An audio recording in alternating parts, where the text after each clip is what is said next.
We went to 17.5% interest. Let me know if you ever come across a good deal. And I just tell them, okay, I'll add you to the list of 100 other people that have ever mentioned that before. I think 90s were one of the, I'll use the word calmest real estate. Sounds like a lovely time. It was a lovely time in real estate. Hi y'all, welcome to Hustle Humbly. It's Alyssa and Katie, and we are two top producing realtors in the Baton Rouge market. We work for two different companies where we should be competitors, but we have chosen community over competition. The goal of our podcast is to encourage you to find your own way in business. So stop comparing yourself and start embracing your strengths. Okay, this is episode 140. I am interviewing my managing broker, Connie Kyle, solo without Katie today, because Katie is still struggling with her back issues. And so it's just me and you, Connie. Okay, sounds great. Whenever I told Katie that I wanted to do an episode talking about recessions, not just Katie, but a lot of people that I mentioned it to were like, why? The market is so good right now. Everything is booming. There are some people who feel like this is the new normal. I have always been known as being very conservative. But when I thought about who I should talk to about this, because I've only been in the business 12 years. And I started right when we were recovering. Everything was good after the 2008, 2007 recession. So I never have been through anything like it, but it's one of my biggest fears. Okay. So I thought I'm going to bring Connie in because Connie is a wealth of knowledge and has been in the business for how long? 44 years. Wow. So you have worked through several seasons, several different markets. Lots of different markets. What kind of, like in the past, what kind of recessions have you worked through? What did those look like? Well, first of all, I think historically they've recorded 6 recessions during that 44 years. For me personally and for the real estate industry, I think 3 of them have a greater impact in terms of what I remember and how it affected our industry. Right. And I think the first one, I started in 1978. At that time, that's when we had the energy crisis, high oil prices. That was taking place the end of the 70s. Okay. So we started out the beginning of the 80s with a recession, and a short one and then a longer one. To me, it felt like I went through a recession the whole time I was in the 80s. Yeah. So let's talk about that one first. Okay. And you're a new agent at this point? I what was are you a fairly doing? new agent. Yes. Okay. So you started at a hard time. When I started in real estate, the interest rate was 8.5%. Okay. That was the starting rate. Savings and loans were a big lender for buying homes. Okay. So what happened is inflation was getting really high. And in order to curb the inflation, the government said, let's tighten money. Mm-hmm. And by doing that, we've got to raise the interest rate. So for the 80s, unlike most of our listeners, and there are going to be some of our listeners out there today that are going to relate to this, we went to 17.5% interest. Oh my God. In what time frame? I was trying to think back. Years? Yeah, it was a couple of year period. So it didn't just jump from 8.5 to 17.5. It was a gradual. So I'm going to say one of the biggest learning experiences during that time was how were you going to sell real estate? Yeah. Creative financing was probably one of the most important things that we had to be able to do in order to sell. And when you've got the recession, you've got the loss of jobs, you've got the loss of business, real income goes down. So you're dealing with all of those factors, a larger supply of homes, more time on the market. In the 80s, unlike today, banks were real estate companies. Banks. Oh. 35% of the inventory was held by banks.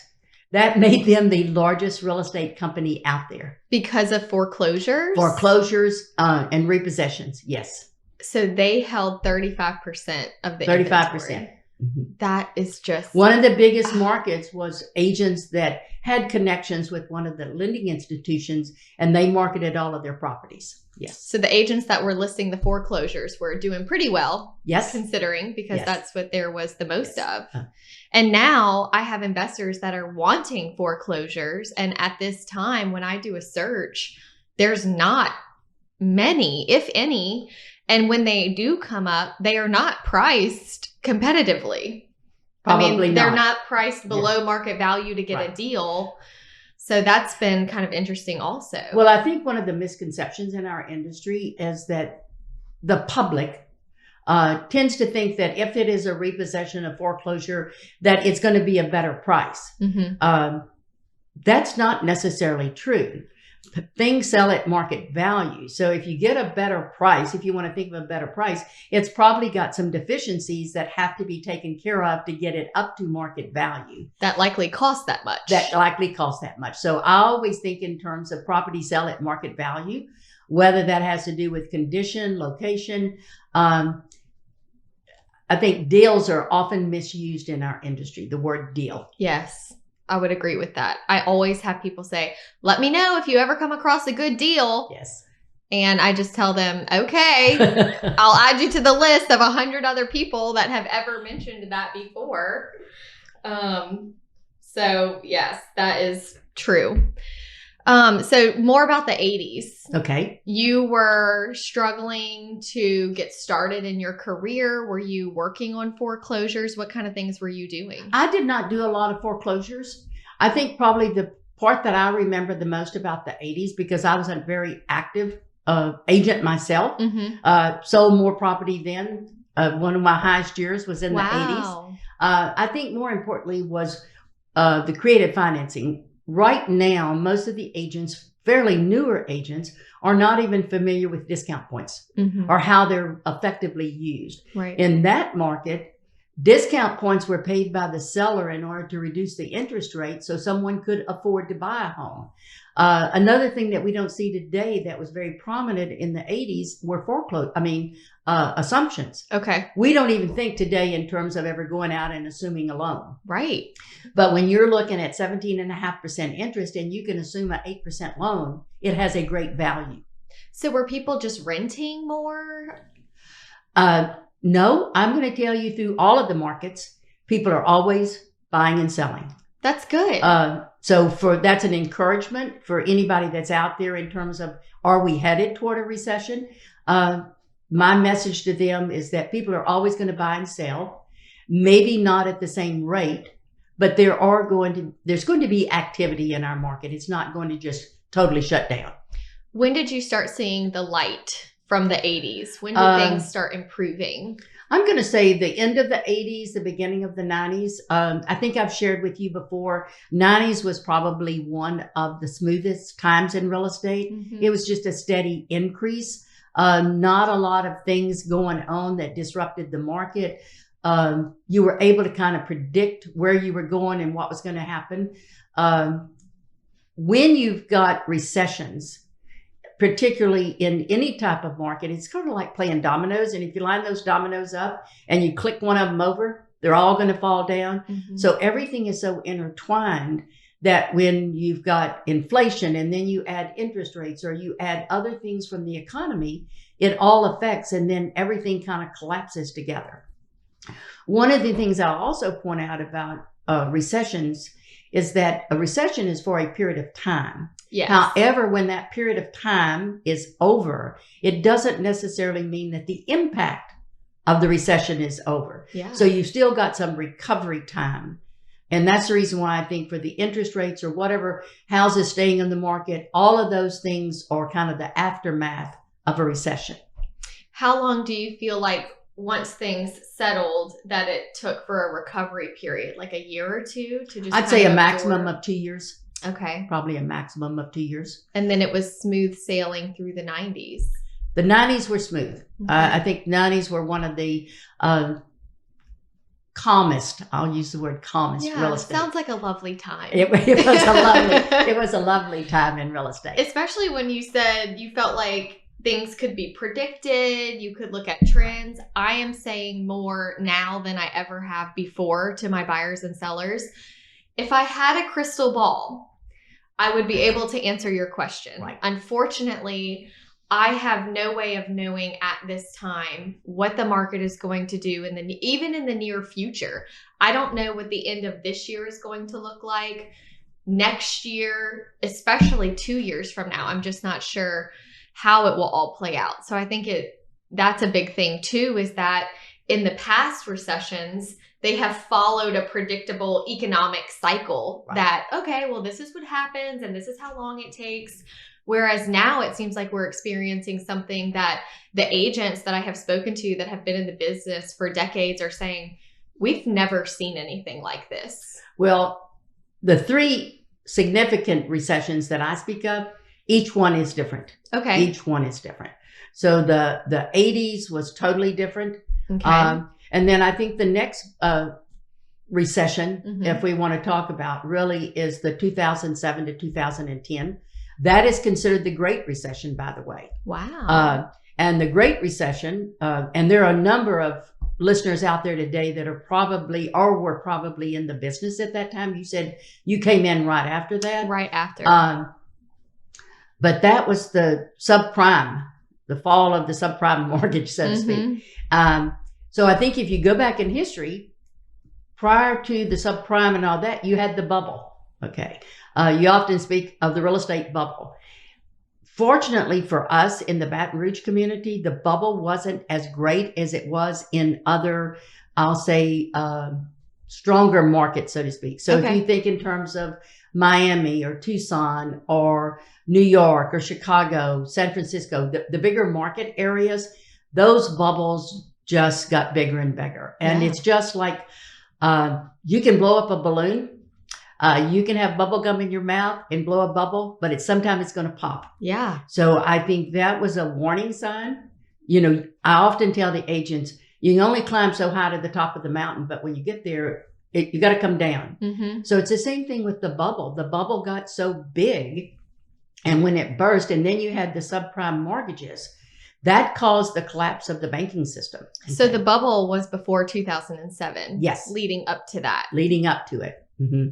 And for us in our market, and what I really saw, 2005 was Katrina. I was going to say, we were going through Katrina. And for those not familiar, Katrina came through, Hurricane Katrina, and devastated New Orleans. And we had New Orleanians coming to the outside marketplaces, including Baton Rouge, and paying whatever they could to secure housing.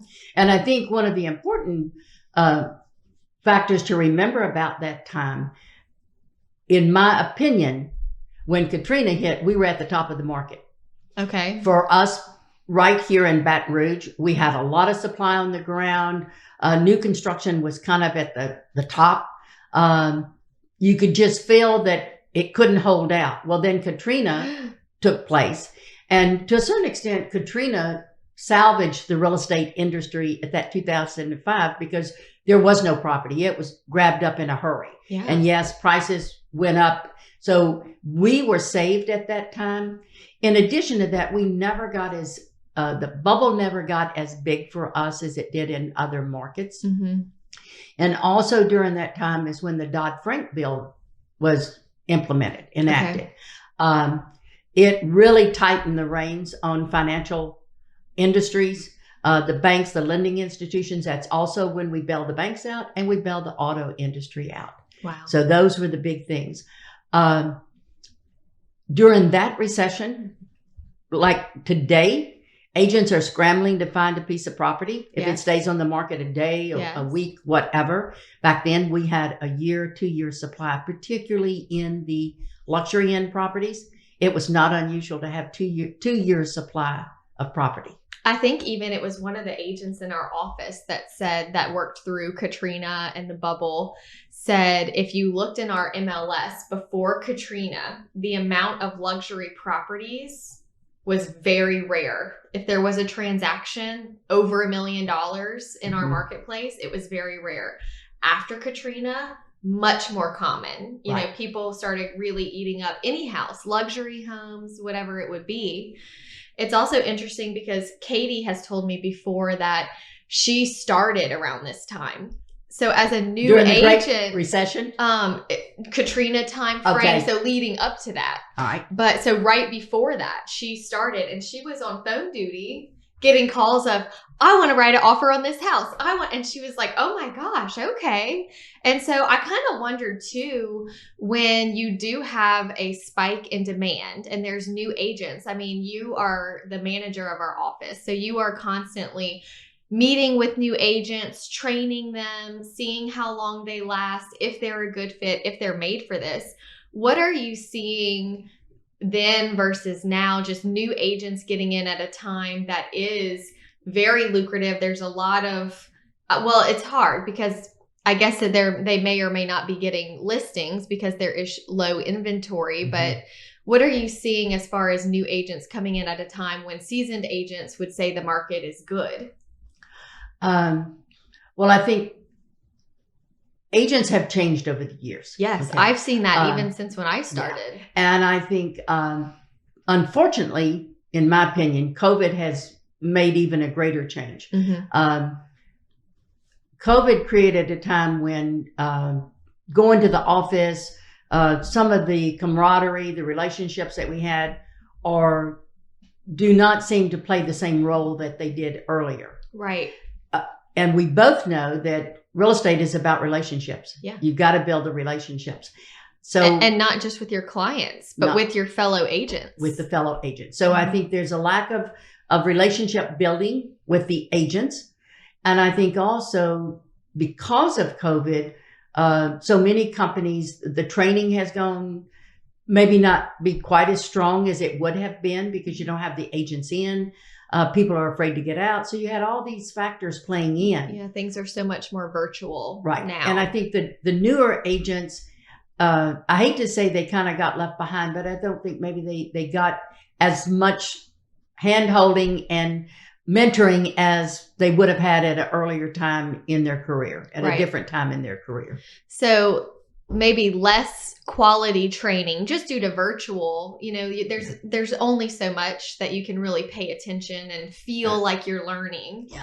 But that combined with a huge influx of new agents because of COVID, people are leaving their corporate jobs. Now is the time to try to get into real estate. Did you see a big influx of newer agents? I think there was a big influence across the market everywhere. And I think it's several reasons. One, the loss of jobs. We are an easy industry to get into. Yes. We're time-wise, it takes very little time to get in. You can get through school in a month and get started. And I think the world, I'll say the world or the market out there perceives us one way when we're really a different way. I think we're often looked at as part-timers, easy money, fast money, and that is so untrue for those that are really career-oriented and the way this business really goes.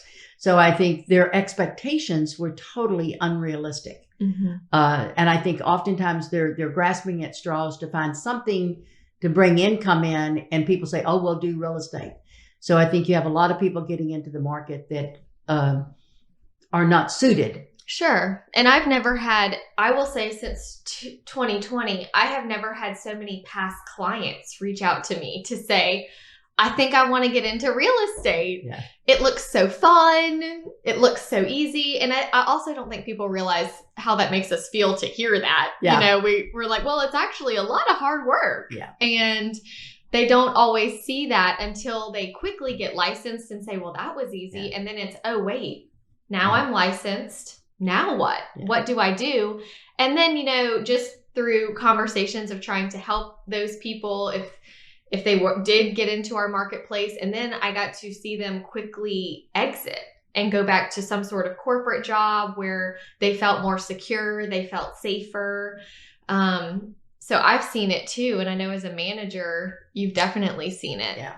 Well, I think one of the things is, so many people function really well in a very structured industry. Yes. We are not a structured industry. So you got to realize that people that do this are more self-disciplined, highly motivated, make themselves get up and go to work. They understand they've got to create the business. The business isn't going to come to them. Right. So no one's calling you at 9 a.m. to say, hey, why aren't you in the office today? Where are you? And also in just a normal market, 8 out of 10 people that join a real estate company today will not be in it 2 years from now. Yeah. So that's in a normal market. So then you take a market that's kind of out of whack a little bit.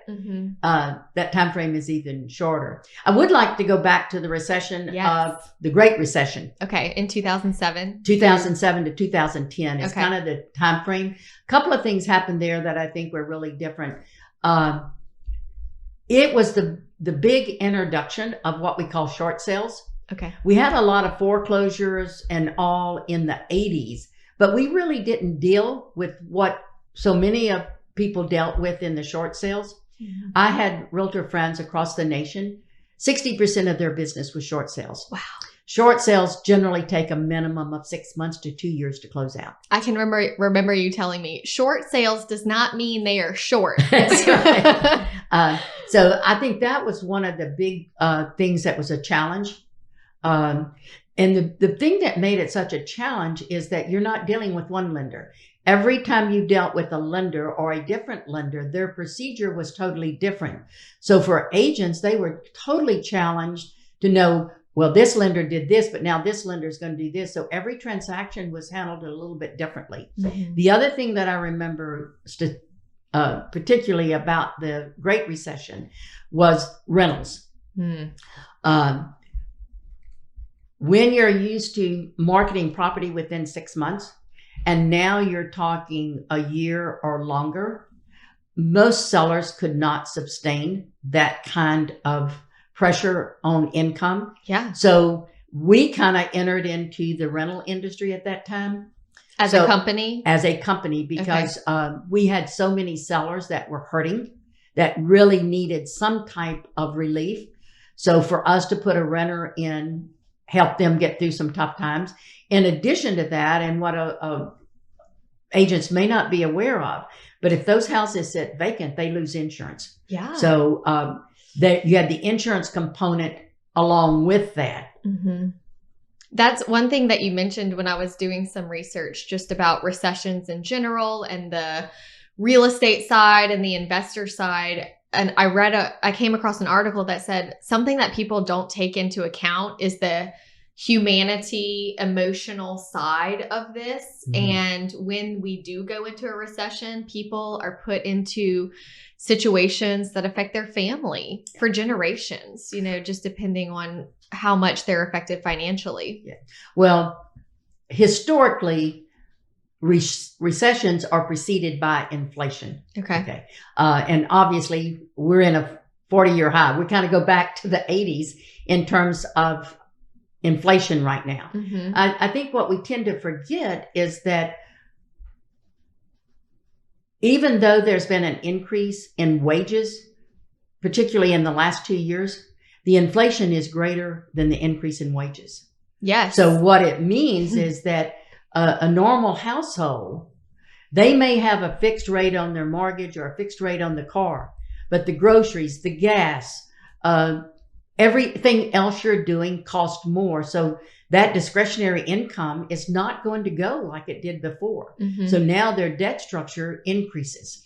I was actually just talking to a really good friend of mine who told me that her boss announced that they were going to be giving her department a 3% raise. And she said, well, that's only a third of the increase of what everything has become to cost. And so I can't even imagine how employers are keeping up with this.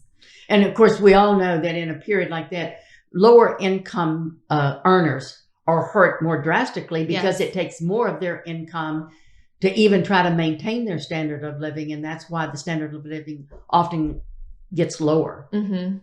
Whenever I saw a statistic that said during the Great Recession in 2007 through 2010, at the beginning, they did a January to March in 2007, the average home price was $322,000. Okay. January to March 2 years later in 2009 was $257,000. So that hurts. I mean, that's a big gap in a short time. And not only that, but in 2007, there was about 150,000 foreclosures. And by 2009, there was 350,000 foreclosures. Quickly. That's what I couldn't get over is we're not talking about a 5 to 8 year span. I mean, this was a very quick jump that if your income, incomes weren't jumping. No, they weren't jumping. And when you have those foreclosures, if you have one foreclosure in a neighborhood, not much impact. Right. But you start having a number of foreclosures in a neighborhood. Well, that's going to bring the value down. Yeah, and that's new market value. It's new market value. That's right. And those are the comps that the appraisers will start using. I can remember when I first started in 2011, there were still a healthy amount of foreclosures. And I can remember sellers disputing appraisals saying, well, they use this foreclosure as a comp. And the appraiser said, but 3 out of the 6 recent sales were foreclosures. Right. So I had to use at least one of them as a comp. So yeah, it definitely affected the neighborhood. But when you go back to the Great Recession and you talk about the foreclosures, it is easier to deal with the foreclosure and deal directly with that bank because they now own that property. So at least you've got somebody you're going to that owns it. When you're dealing with those short sales, you're dealing with the owner still in the house and trying to negotiate for the lender to come down. So that's a totally different type of transaction as a realtor that you're having to handle, because generally on a foreclosure, you're going to make the sale and within 30, 45 days, it's going to close. That's not true on a short sale. Right. And if that's your primary source of business during a time like the Great Recession, you're looking at least 6 to 8 months, maybe longer before you get a paycheck on that transaction that probably isn't even worth that much. Hey, Alyssa. Hey, Katie. What do we mention almost every episode? Email templates. You're right, we sure do. And after every time we mention an email template, do you know what we get? Emails asking if they can have copies of the email template. Can you send me a copy of that template? I have never had one like that. That sounds great. And you know what the good news is? What? You can get all of our email templates from our course, Email Templates 101. Tell the people about it. Our course has all of the email templates you would need to send to your buyers and your sellers and your clients that are buying and selling at the same time. Exactly. To get through every step of the transaction and giving them information that they need for where they are in the transaction. It's great because you never forget to tell them something. Yes, and we've already done all the work for you. Yeah. We wrote them and you can personalize them. Yes. And just feel organized knowing that you have all the information where it needs to be. And if you purchase Email Templates 101, you do get lifetime access. So occasionally we like to go in and make updates based on the market, or if we find a new best practice, and we put that right into the template and you get that updated straight away. It just goes straight to your course? Yep. Right, it's just there. It's just already there. in there. It's just already there. in there. You don't even have to worry about it. We'll That's send wonderful. you an email and we'll say updated. That's great. Where can they find these email templates? You can find the email templates at emailtemplates101.com. Emailtemplates101.com. Yes, head over for reviews and all of the specifics. Wonderful. Okay, enjoy. And I'll go back to the 80s when the banks owned 35% of the inventory. It was a little bit like relocation. We all know that if you're trying to work a relocation property and you're dealing on a Friday afternoon, you may not get an answer to Monday. Yeah. When you were dealing with the banks, bankers work Monday through Friday. Yep. They don't work on the weekends. Mm-mm. Then most of the time they had one person in charge of that account and there was a certain value they could take. But if something came in below that value, they had to wait until the team met. So the time frame was way off from what we think in terms of time is of the essence, keep it going. Well, we were delayed quite a bit trying to get answers. It's not a very efficient process. It is if not. you're trying to offload some houses and keep right. things going. So going through the Great Recession, Okay. you feel like it kind of ended in 2010-ish and started recovering? Right. Okay. We started moving in the right direction. Mm-hmm. Okay. What were interest rates during that time? Were they anything notable, or that wasn't really a big part of it? I don't remember the interest rates having that great an impact on anything. Mhm. The only time the interest rates really come up in my mind is going back to the 80s. Right. I would think so. It seems like, I mean, just the 10 years I've been here, they've been somewhat stable. And remember, in the 80s, we had fixed rate mortgages, and a lot of them were done by the savings and loans. Mhm. At that time, they came out and said, there'll never be a fixed rate mortgage again. Mm-hmm. So that was supposed to be the end of fixed rate mortgages. Not only was it not the end, but then we come back in today's market and we went as low as 2.5% fixed rate mortgage. Yeah. Oh my gosh. Which is phenomenal. Yeah. It's just absolutely unbelievable that we can be in that kind of market. I can't believe it. So we've been through the 80s. Okay. We did kind of pretty smooth sailing through the 90s. Okay. Made it to 2005 to 2007 to 2010, where we had the bubble and then entered the Great Recession. Mm-hmm. I entered the market at that point. So in my perspective, it's been fairly stable. I think it has been. Yeah. So pretty stable really until COVID hit in 2020. Yeah. COVID is considered the latest recession, so to speak. Totally different. The indicators weren't there. There wasn't anything really there. I think to a certain extent, everybody was taken by surprise. And if I remember the numbers that I looked at, it was like 24 million people lost jobs in 3 weeks. Wow. That was unheard of. Absolutely unheard of. I think when COVID hit and the world shut down, so to speak, I think to a certain extent, I know I did. I thought, oh my gosh, what is this year going to look like? We're not going to be able to sell property. The world's coming to an end, so to speak. Yep. The resilience of the real estate market was astounding. I couldn't believe it either.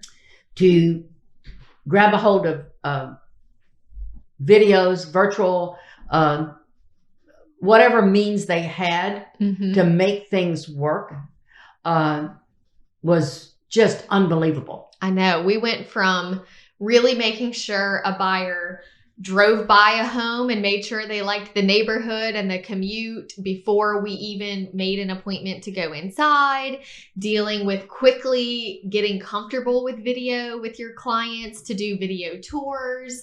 Every listing had to have a virtual tour to even be considered, because I know for me personally, before I left the house, because I was also dealing with not having any childcare help because schools were closed. And so if I'm going to leave the house, we're going to make sure your pre-approval letter is solid. You have driven by the neighborhood. We have seen a virtual tour. You're all but ready to write an offer before we're going to go see that house.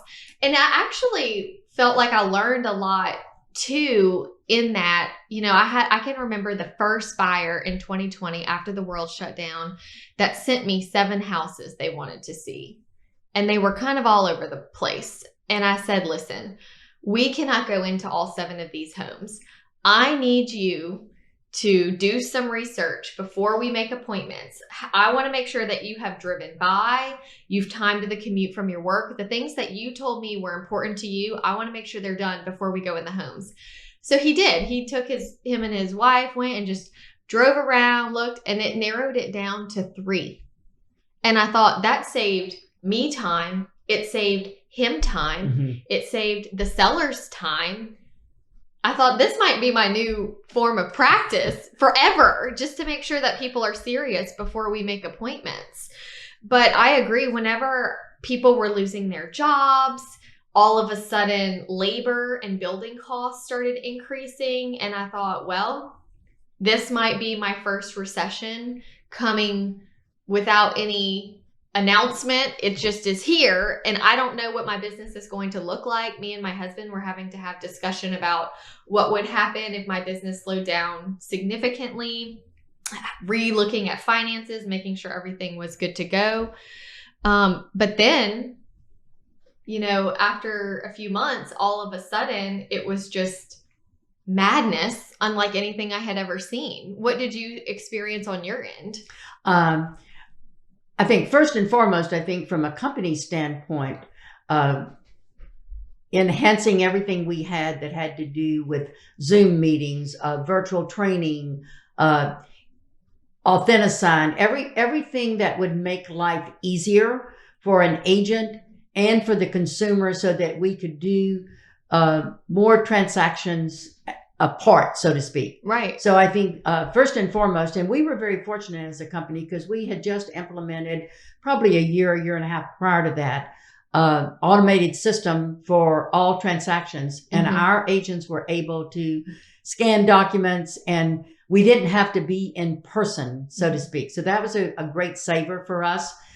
We did an about face in terms of training, started doing virtual training on Zoom, and today we have an exhausting library of training material that is available for all of our agents. So I think those were some good things that came out of it. I think from another standpoint, I think consumers got a better idea of what was important to them. Yeah. I think COVID was taxing on all of us. And I think people had time to sit back and think about what was really important in a home. And I think some of them realized they didn't have what they needed.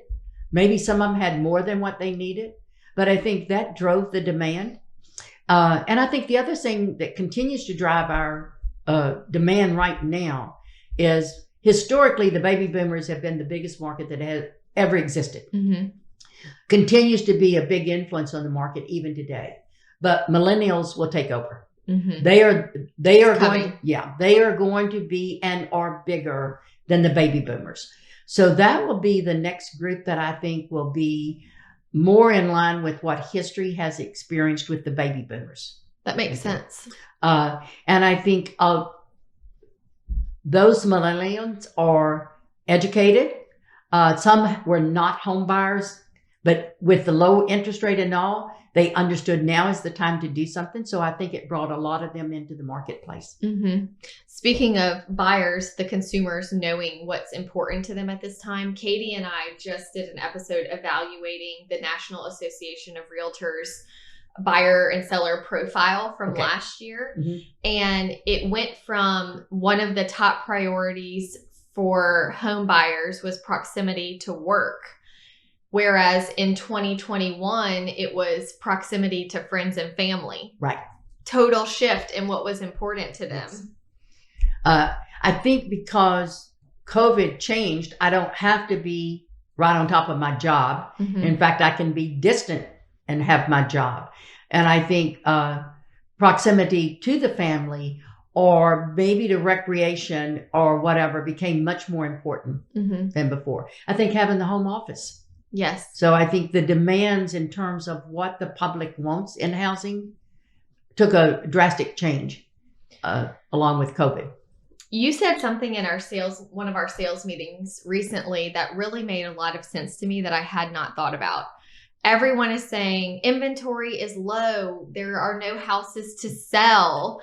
But if you actually look at the numbers for our market anyway, more houses have actually sold, meaning it's not that there is a lack of inventory per se compared to years past because we are having more closings.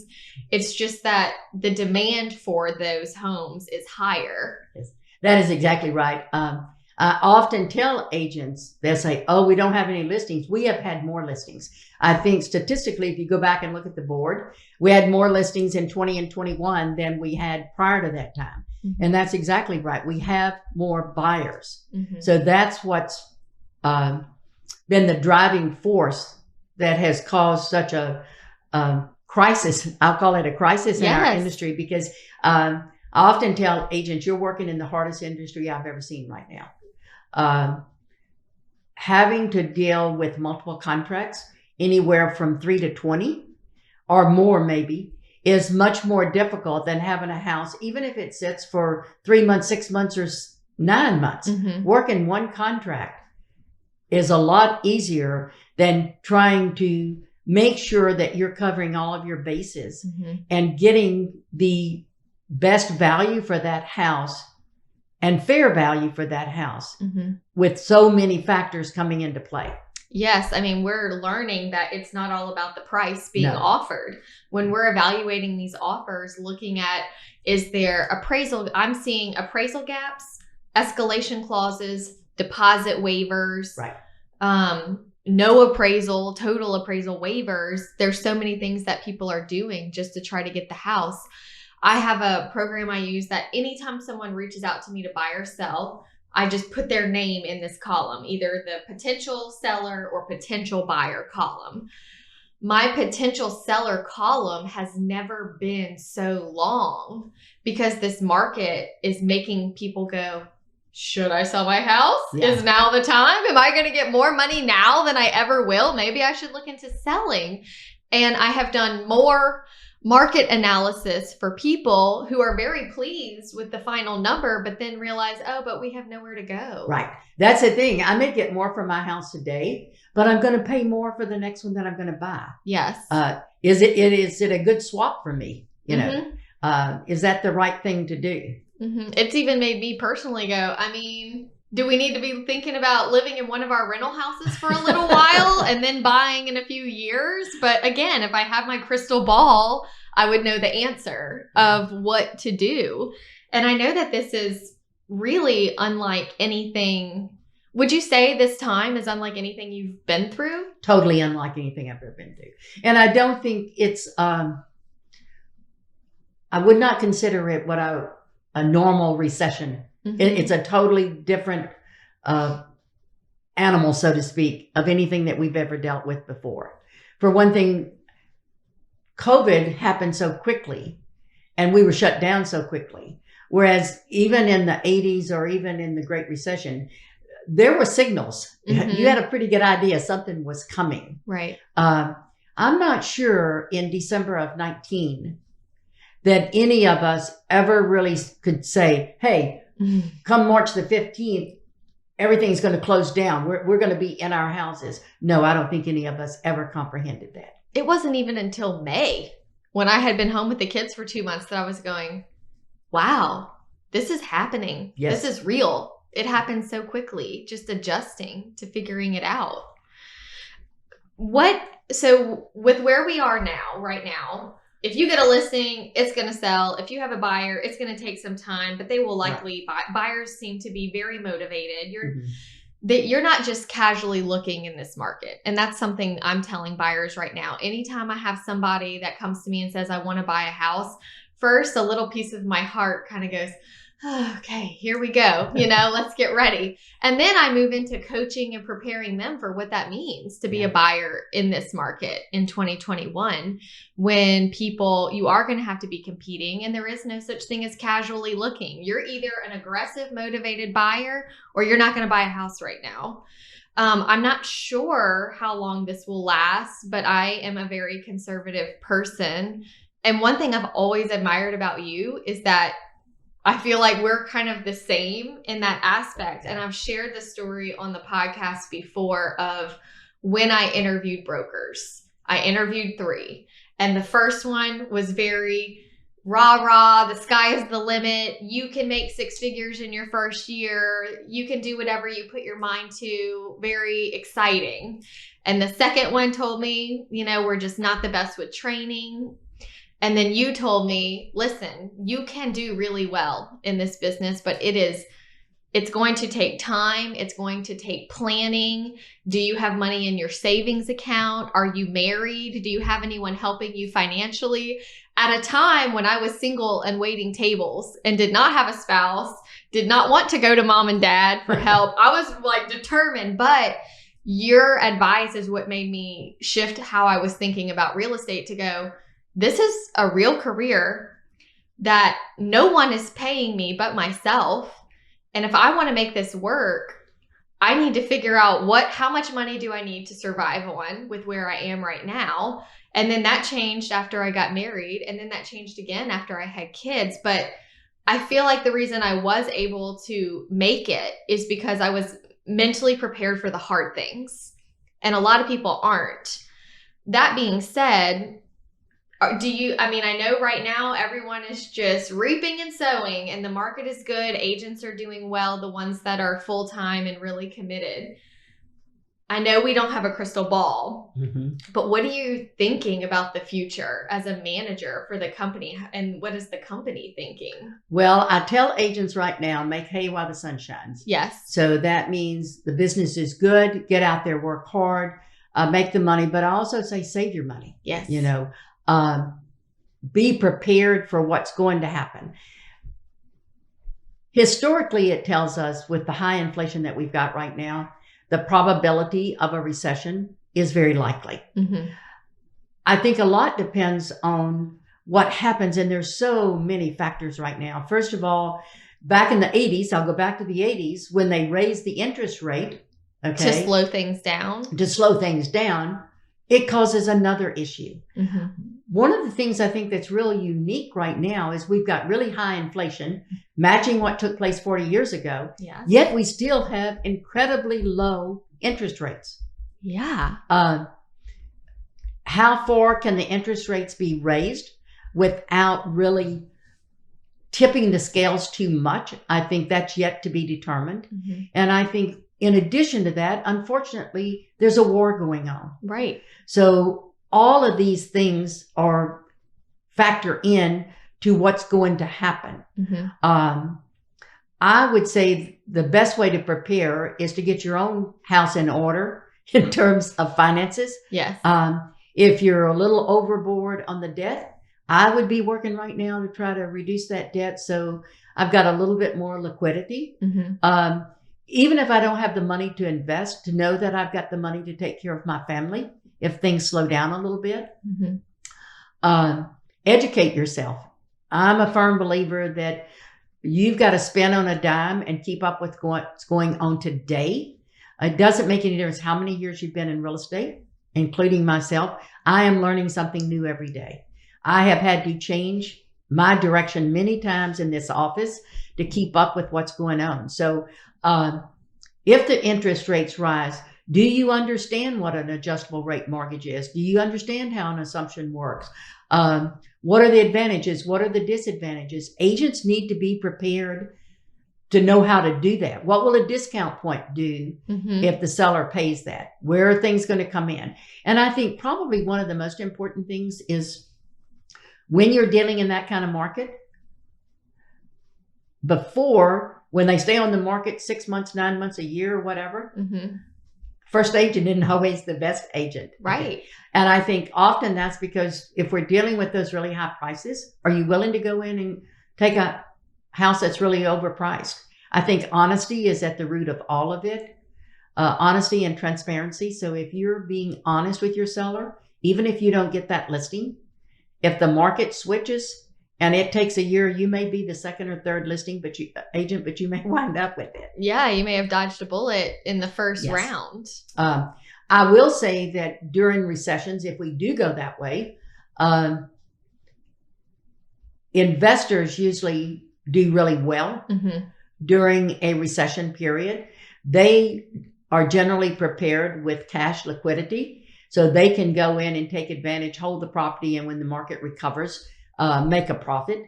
So if people have investors, they're investors probably already. If they've been investing for a while, they understand how the system works. Mm-hmm. But for new investors, they might want to start making sure that they have their resources available. Mm-hmm. Saving now to be ready. Saving now to be ready. Mm-hmm. It's just all so interesting. I've never wished I could understand what was to come, but I think that what you said about being conservative, when it is tempting, if you have a good savings, to go do all these fun things, but we just don't know what is to come, and making sure that you are keeping reserves on hand. I think you always told me having at least 6 months of expenses in my savings account always, just to be sure if something happens and you sell less houses, at least you're not working out of fear.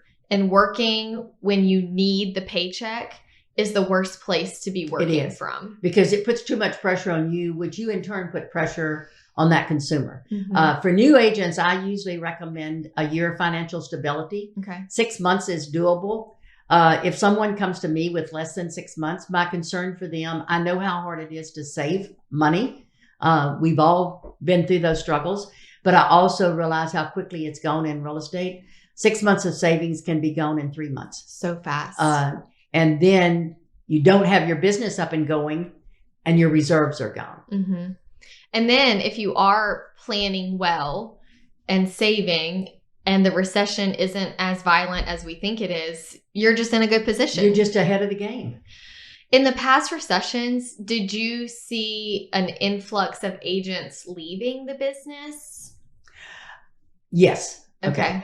I often say the strong get stronger and the others get out. Yeah. Yeah. It's a good purging process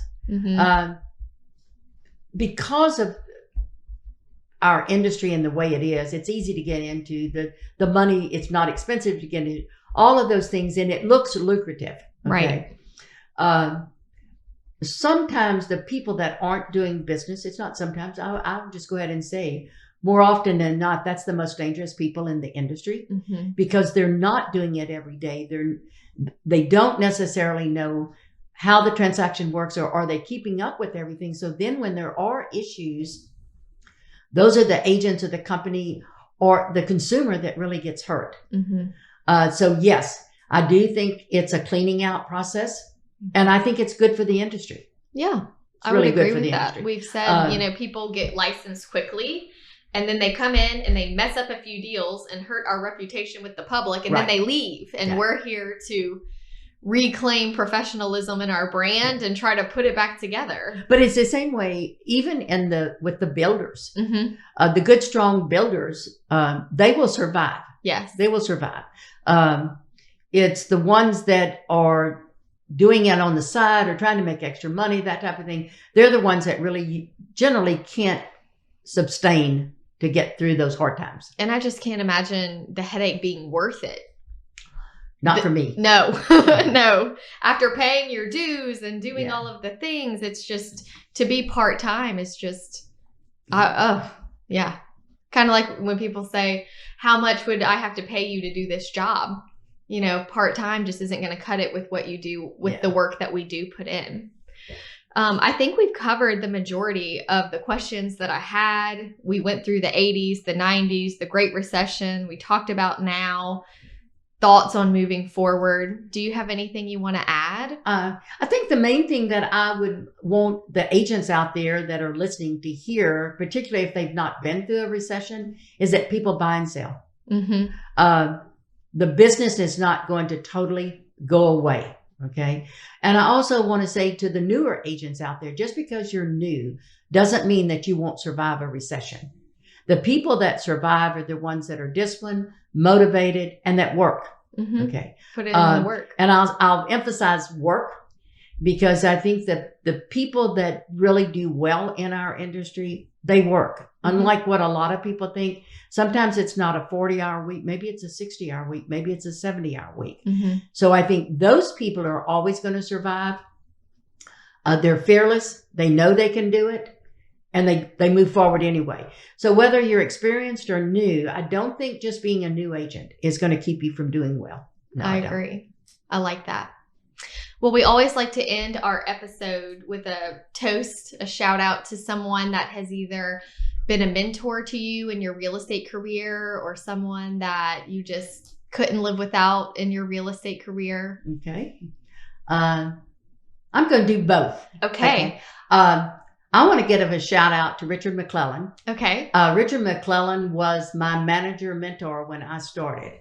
And I'm going to tell you his honesty, transparency, mentorship